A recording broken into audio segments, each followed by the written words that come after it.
I know that ain't who I think it is. I ain't James. What is this? Huh? This is rock. Hell no.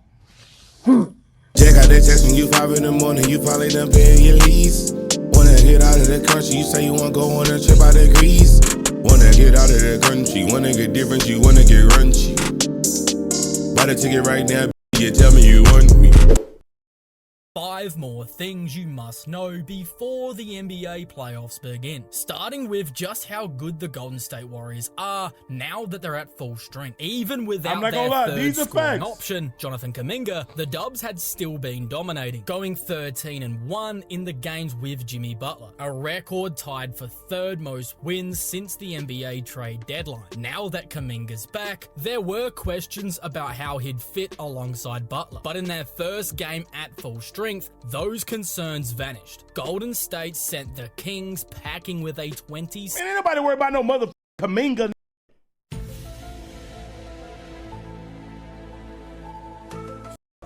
You starting off on the wrong page. You starting off on the wrong page. If you said Jimmy or something, I would have been, yeah, hell yeah. Excuse me, this is a nickname Cum Bucket. I know them is not calling Kuminga Cum Bucket. That's not what they call that man. That's not his name. Who just coined him that? They is. Cat mad they called him Big Purr? Oh, no, he got to live with that. 6-point blowout win. Despite the fact that Kuminga was on a minutes restriction, that didn't appear to... Bron and Steph are 2 active players that are immortal. There's nothing left to do. Yeah. Well... Yeah, you basically not lying, though. You really not lying. Listen, if they said Jimmy Butler or Curry or something, I would have been chilling, but Kuminga, I'm good. To slow him down. He picked up right where he left off, dropping 18 points on 70% shooting, plus a steal for good measure. Whether he starts or comes off the bench, not doing that gives Golden State exactly what they were missing. An injection of athleticism. Kuminga's leaping ability is off the charts. Hey, what's talking about trading this? I think he's likely going to be the team's 6th man, playing roughly 25 to 30 minutes a night, providing a powerful scoring punch off the bench. Beyond just Jonathan Kuminga, though, Curry and Butler have been phenomenal. Steph, in particular, is playing some of the best basketball I'm not saying he's trash. Career, averaging over 30 I'm not calling him points per trash. game since the I'm Jimmy just not Butler worried about trade. that. Meanwhile, Butler has given them everything they needed. A secondary shot creator, another playmaker, and a switchable defender to help take the load off Steph on defense. This New York Warriors squad has been steamrolling through the NBA, but the tougher tests are on the horizon. And after those tough contests, we'll get a better idea of just how serious of a title contender they really are. If they can pull off wins in these games, it's going to be hard not to put them in the upper echelon of teams that really can win it all. The second thing you need to know before the NBA playoffs begin is how the Orlando Magic... I like the Magic, bro. They're a young team with a lot of pieces, bro. I think they're a team that they're one of them fun teams to watch. They're not gonna win nothing, but I think they're gonna give ain't they in the play-in? They get in there. I can see them winning the game. I don't know if I see the Magic winning more than 2 games though. Oh no. They cool. Are actually starting to find their rhythm. It's been a tough season for the Magic, dealing with long-term injuries to both their star players. Even when Paolo Banchero and Franz Wagner returned, things did not click right away, and they quickly dropped into the Eastern Conference play-in tournament. Their recent 4-6 record over the last 10 isn't spectacular, but it's still an improvement from where they have been. And as of making this video, they just secured their best win of the season, a road victory against the Cavaliers. I gotta look at the bracket. Let me look it up. Defense. I got it on my phone. Orlando managed to completely impose their will against one of the NBA's best teams, making life miserable for Cleveland all night long. One key stretch late in the third quarter saw them force 4 straight turnovers against the league's top-ranked offense, sparking a 10-0 run that flipped the game in their favor. So I think this is the projected playoff bracket. Y'all, please let me know if this is accurate or not. All right, Rockets are second, Lakers are third. I think this is accurate. I think it is. So they got Hawks and the Magic. Tell what y'all thinking.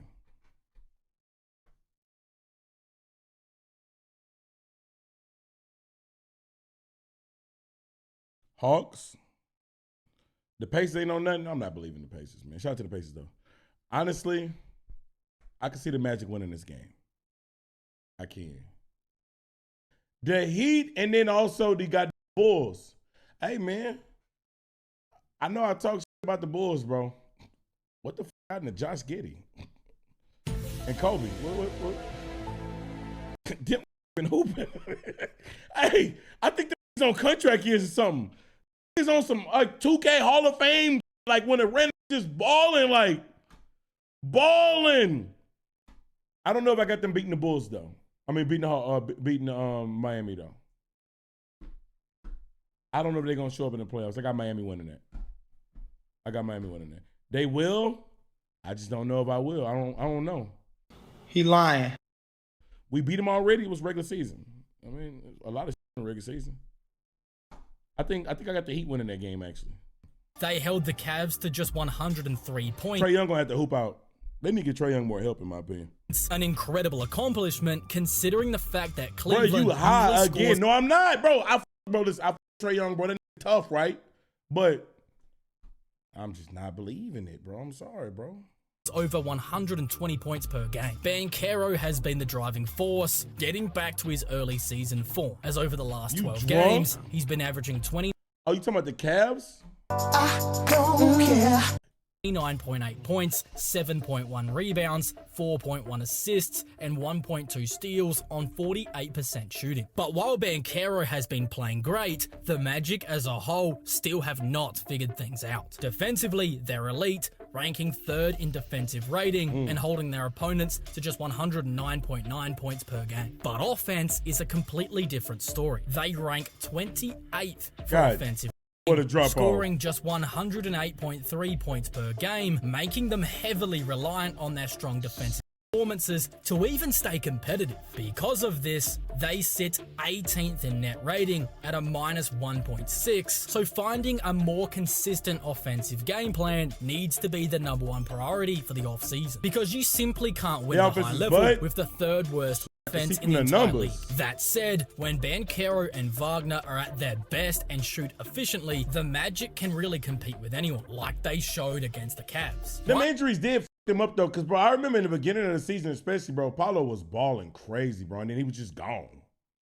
Now they're the 8th seed in the Eastern Conference and will likely have to play in the play-in tournament. And if they're able to get through that, they would end up playing Cleveland or Boston in round 1. But a matchup with the Celtics in particular could get interesting, considering that they've had some success against the Celtics in recent years, actually boasting a winning record in the last 3 seasons. But for now, we're just going to have to wait and see. The third thing, if they do anything versus Celtics, they get in 1 game. I'm not believing it, bro.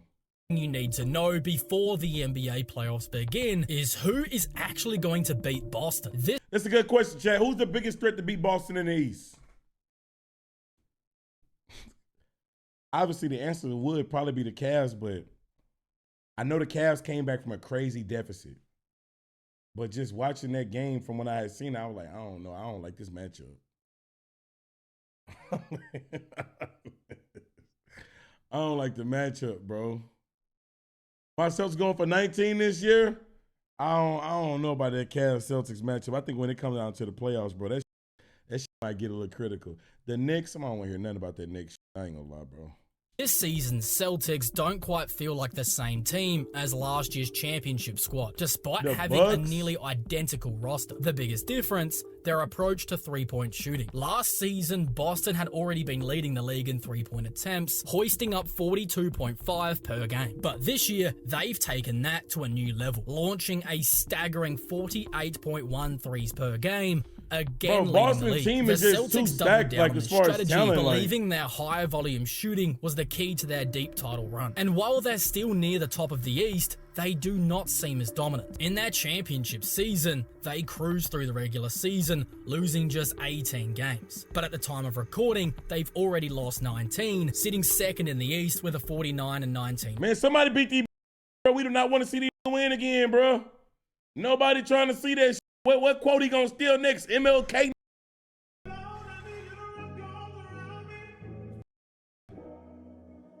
record. So it turns out that the extra 3-point attempts haven't necessarily made them better, and the numbers support that. Last year, their 42 threes per game translated to a 39% shooting percentage from deep. Second best in the league that year. It was worse than TraySold. I don't steal. Their league high 48 attempts per game, they're only hitting 37%, ranking 6th. Last year, Boston could still find ways to win, even when the threes weren't falling. This season, though, that has not been the case. Yes, you do. Bro, what have I stole, bro? Y'all need to be making up shit, bro. He lying. You're a thief. You stole my girl. No, I did not, bro. EBT. I don't even know what that is. He lying. All right, I got a list. Let's keep the video going because this is going to have a list of lies. Games where they've shot under 32. You stole hashtag I'm just saying. You say, brother, I need you to check your title. 2% from deep, they've gone just 6 and 8. And when they shoot above that Congrats. mark, 3 and 11. Hey, who gave this a sub? Who gave this a sub? When the stream started, this did not have a sub.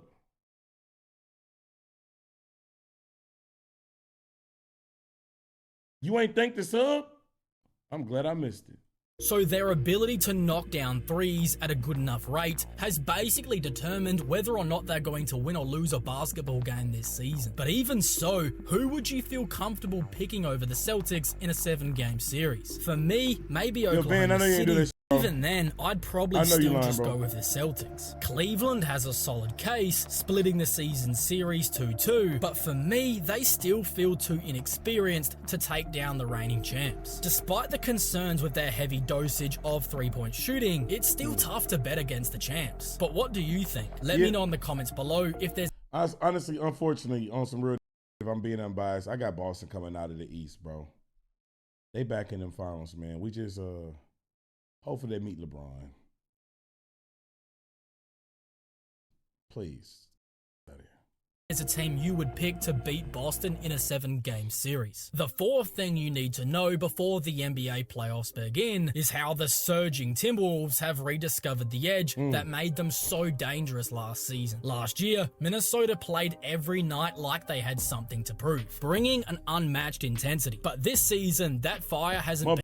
Trading Karl Anthony Towns for Julius Randle and Dante DiVincenzo played a huge role in that shift, but even the returning core seemed to lack the same hunger after their conference finals loss to the Dallas Mavericks. Now, with the playoffs just 1 month away and the team is finally fully healthy, that signature edge is coming back. Their recent 115-9. You want to see a Rockets Timberwolves series?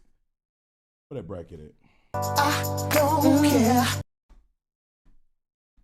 95 statement win over Denver proved it. The Nuggets, currently the 3 seed in the West, couldn't get anything going. It took them nearly 3 full minutes to score their first basket, and they trailed 11-2 early in the first before falling behind by 14 points at the end of the third. Despite the fact Nikola Jokic played 17 straight minutes in the second half, Denver still had no answer. Minnesota has now beaten them 5 times in a row, and Edwards and Julius Randle torched Denver's defense while locking them down on the other end. Edwards put up 29 points and Randle added 25, both coming on effective shooting. And this hasn't been a once-off performance. Edwards just won the Western Conference Player of the Week, averaging 32.7 points on 47% shooting, knocking down his threes at a 38% clip while also adding 4.3 assists. Meanwhile, Randle has been outstanding since returning from the injury, averaging 18.3 points, 6.9 rebounds, and 6 assists per game, and in that time,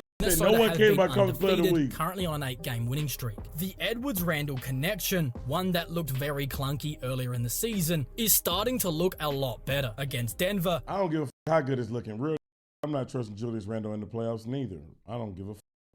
I'm just not trusting that nigga. I'm just not trusting him. I trust Ant. I don't trust him. Randall played with a newfound decisiveness. No more dribbling the air out of the basketball in isolation. He made quick, sharp decisions off the catch, either pulling up for the jumper, swinging the ball, or attacking the basket. The Wolves have been playing much faster offensively, and that shift in game plan has helped them turn things around on that end, by also keeping up the defensive intensity while making sure they're sharper offensively. The Timberwolves are peaking at the perfect time. They're once again looking like one of the West's toughest teams as we inch closer to the postseason. The fifth thing you need to know before the NBA playoffs begin is a debate that could define this year's postseason: talent versus experience. On one side of the coin, you've got... You know, I'm actually glad that he got this in here. Let's pull this up. So, the top of the West, young, talented teams. The problem is, after that, it's teams stacked with experience. And can these two young teams come out on top, right? You got the Thunder. Y'all gonna win y'all first series. The Rockets gonna have a little more of a hard road. But when you get down to the second round, you got gonna have to deal with if Denver wins, championship team. If the Clippers win, team full of vets. You got Kawhi and Harden. Who knows if Harden gonna hoop in the playoffs? Most likely not. Harden, you my dog. Kawhi gonna come to hoop though, I believe it.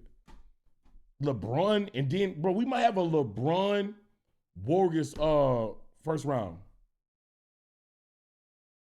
Come on, my bro.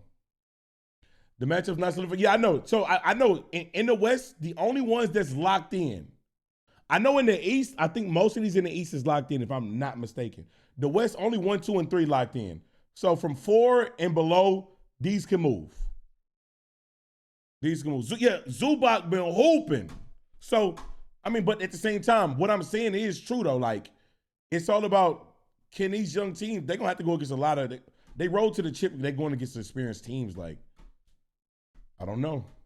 Got the Cavaliers and Thunder, who have been incredible this season, standing out as the two best teams this regular season. But on the other hand, experience has always been a crucial factor what he do in the playoffs? Something teams like the Celtics, Nuggets, Bucks, and Lakers have an abundance of. So the question is, are Cleveland and OKC truly good enough to overcome their lack of playoff experience, or will that inexperience cost them when it matters the most? For me, this question applies more to Cleveland than OKC. I was about to ask the chat.